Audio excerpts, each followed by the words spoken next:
Alors, le Ramadan représente le mois de jeûne que Dieu, Allah, impose au peuple des croyants ayant l'âge et la capacité de le pratiquer. Il s'agit tout d'abord de marquer son obéissance à Dieu. Il est interdit d'avoir des mauvaises pensées. Il faut faire acte de charité envers les pauvres. Et nous avons le plaisir d'avoir actuellement avec nous en ligne Dr Kamel Gadallah, professeur à l'université de l'Azhar, qui va nous jeter la lumière sur le jeûne pendant le mois béni de Ramadan. Bonsoir, Dr Kamel Gadallah. Bonsoir. Bonsoir. Tout d'abord, Dieu a consacré la bénédiction du jeûne, le devoir humain le plus aimable envers lui lors du mois de Ramadan. Alors, pour quelle raison Dieu nous a recommandé de jeûner? Oui, en fait, l'objectif de jeûne est cité explicitement dans le premier verset relatif à l'observation du jeûne de Ramadan. يا أيها الذين آمنوا كتب عليكم الصيام كما كتب على الذين قبلكم لعلكم تتقون. C'est-à-dire la piété, en fait, c'est le but essentiel du mois de Ramadan, c'est-à-dire la bonne conduite, la bonne moralité, le fait d'avoir peur de châtiment d'Allah, le fait de se prémunir vis-à-vis d'Allah, c'est le but essentiel, c'est-à-dire qu'il s'agit d'une éducation spirituelle, d'une école spirituelle, si vous voulez, au cours d'un mois entier, pendant lequel on se sert de la spiritualité et de l'observation de jeûne du mois de Ramadan pour freiner les mauvais penchants de l'âme, pour freiner, si vous voulez, les mauvaises tendances et les mauvaises conduites, et pour se rectifier et avoir de la voie rectitude durant ce mois-ci. Donc, c'est l'essentiel, c'est comment s'éduquer, si vous voulez, volontiers, tout en observant le jeûne pour l'agrément d'Allah et pour la rectitude de la conduite humaine. Comme il s'agit d'un mois de dons et de charité, l'homme est supposé sentir la douleur de son frère et notamment les pauvres. Est-ce que durant ce mois saint, les musulmans sentent vraiment les besoins des autres? Ah oui, normalement, si vous faites par exemple une tournée au moins dans l'ensemble d'Égypte, vous allez tomber sur plusieurs donateurs en fait qui cherchent à assouvir les besoins des autres, surtout par exemple le repas. Nous avions en Égypte une habitude très fréquente qui est maintenant diminuée à cause de Covid-19. C'était les festins de Clément Mohamed Rahman qui se trouvent partout dans l'Égypte, à partir d'Alexandrie jusqu'au sud à Aswan, et dans tous les pays, soit des villages, des cités, des villes, des grandes villes, même des petits fiefs en fait, dans les petits bourgs d'Égypte, vous trouvez cela. Par exemple, nous avions une habitude dans la campagne, quand j'étais petit, donc j'ai remarqué d'une façon tout à fait remarquable, c'est le fait de ouvrir les portes et prendre le repas de l'iftar sur le jeûne de mois de Ramadan, peut-être en plein air, pour que n'importe qui est par exemple passager, qui est par exemple quelqu'un qui est voyageur, mais ne trouve pas par exemple où il pourrait se nourrir, donc il pourrait prendre son repas, partager le repas avec n'importe qui. Parce que par exemple dans les villages, il n'y avait pas de restaurant, il n'y avait rien du tout. Et il n'y avait que l'hospitalité. Donc l'hospitalité des musulmans augmente au cours du mois de Ramadan, ça ne se concerne la nourriture. Il y a aussi par exemple les donations matérielles, piconnières, si vous voulez. On donne de l'argent davantage aux pauvres, aux nécessiteux à ce temps-là, parce que c'est le temps de la joie et du bonheur. Donc c'est pas logique que tout le monde, par exemple, vive ce joie, alors qu'il y a d'autres qui sont pauvres, qui sont dans le besoin et qui ne trouvent pas une source de bonheur ou de joie. Donc on leur partage notre bonheur au cours de ce mois-ci, parce que le prophète, il a dit, bon, par exemple pour le zakat al-fitr, la zakat de la rupture de jeûne, c'est-à-dire épargner le pauvre de se livrer à la mendicité ce jour-là, parce que c'est pas du tout convenable, c'est pas du tout logique que tout le monde est en joie alors que les pauvres sont en tristesse. Mhm. Docteur Kamel Gadallah, quels sont les versets les plus importants du Coran qui abordent le mois de Ramadan? Oui, il y a les versets de la sourate La Vache, la deuxième sourate du Coran, à partir de, je crois, 186, peut-être 6 ou bien 5 ou 6 versets. Le premier verset traite l'obligation même de jeûne du mois de Ramadan. Ya ayyuha alladhina amanu kutiba alaykum as-siyamu kama kutiba ala alladhina min qablikum la'allakum tattaqun. Ô vous le croyant, le jeûne du mois de Ramadan, le jeûne vous a été prescrit comme il était prescrit aux autres communautés à vous, dans le but que vous puissiez avoir de la piété davantage. Ayam Ma'doudat, parce que quand elle était en fait imposée, le jeûne, elle était en quelques jours, donc il n'était pas encore le mois de Ramadan.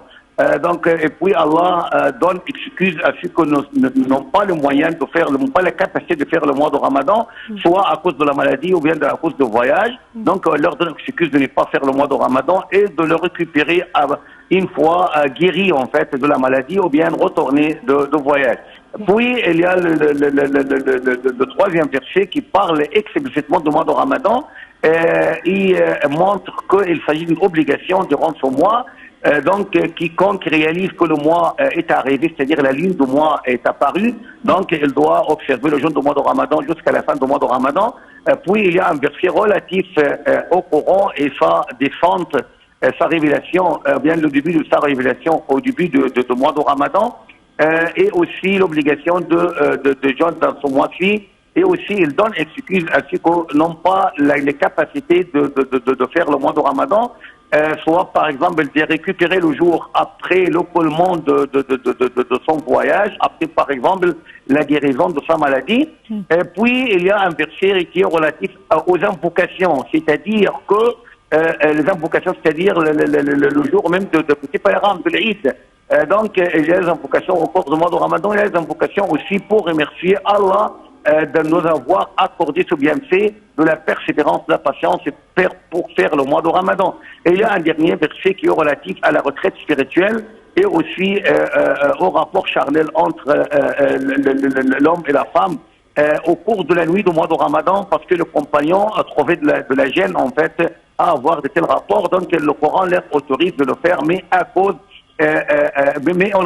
condition qu'il soit pendant la nuit, mais ce n'est pas pendant la journée. Et en fin de compte, il nous ordonne de ne pas consommer le bien des autres d'une façon illicite, alors qu'on s'est abstenu du licite au cours du mois de Ramadan. Ce n'est pas logique, par exemple, de consommer illicitement le bien des autres, ni au Ramadan, ni en dehors du mois du Ramadan. Ce sont les versets, en fait, relatifs aux jeunes du mois du Ramadan. Docteur Kamel Gadallah, comment le musulman pourrait-il atteindre son but de satisfaire Dieu durant le mois béni de Ramadan? Oui, c'est de suivre les éthiques et les bienséances de l'observation du jeûne du mois de Ramadan.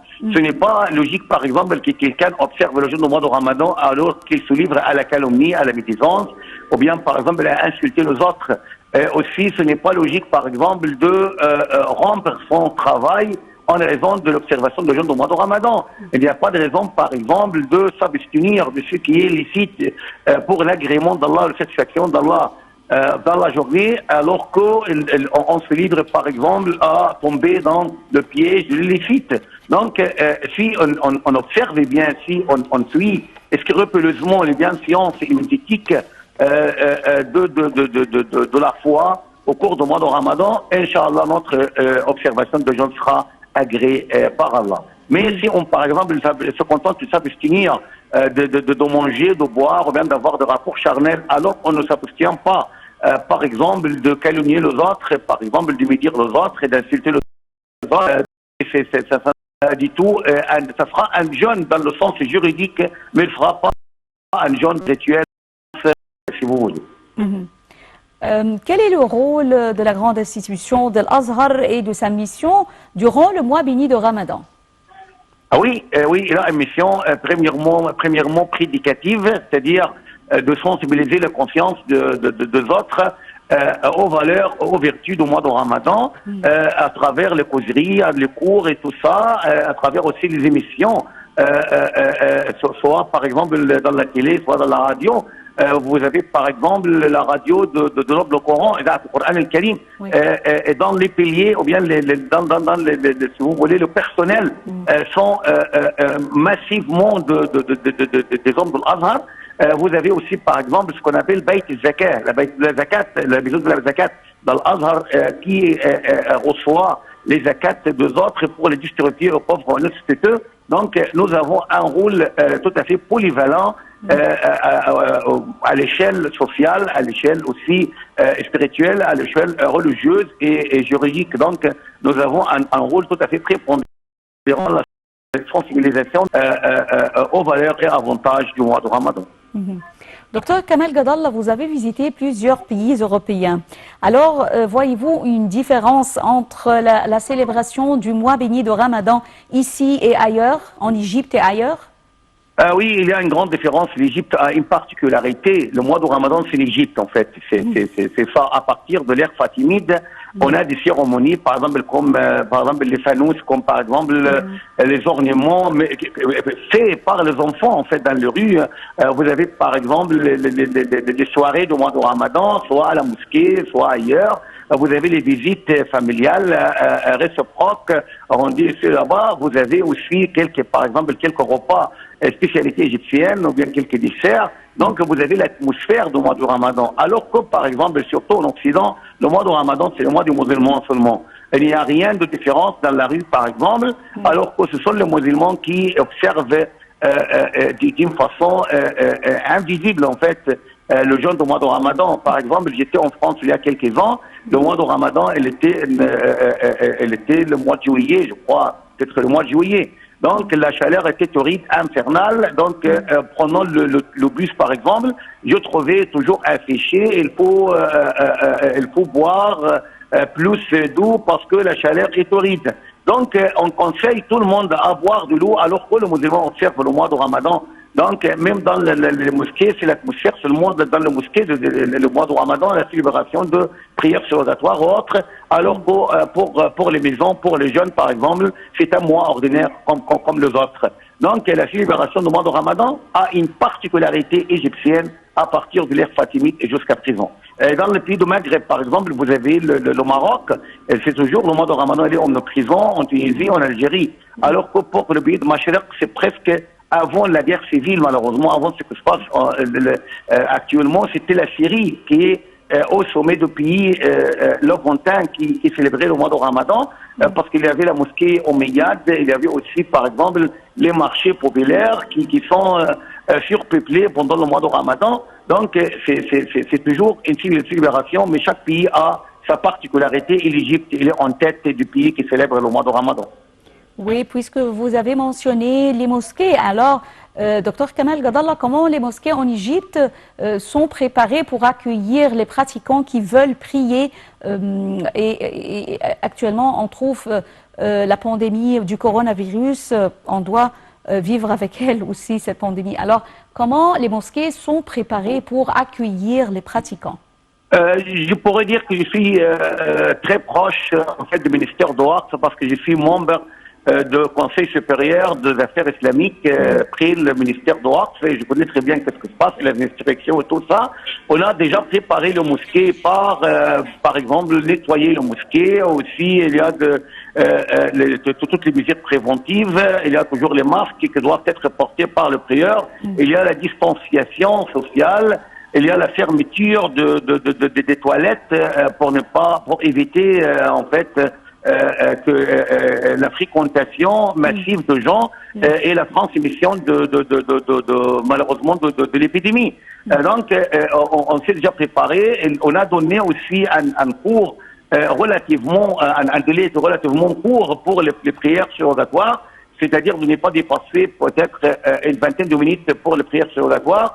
Et en plus, vingtaine de minutes pour la dernière prière de l'Aïcha. Donc, en total, 40 minutes, une quarantaine de minutes au lieu de 2 heures ou 3 heures avant, parce que les circonstances ne sont pas très appropriées. Donc, on a fait cette réconciliation entre les rituels islamiques et aussi les mesures préventives sanitaires et hygiéniques. Nous vous remercions infiniment, Dr Kamel Gadallah, professeur à l'Université de l'Azhar, et bon Ramadan. Mesdames et messieurs, nous arrivons à la fin de cette édition et de notre programme hebdomadaire Questions égyptiennes et nous vous souhaitons bien sûr un très bon Ramadan. Merci et au revoir.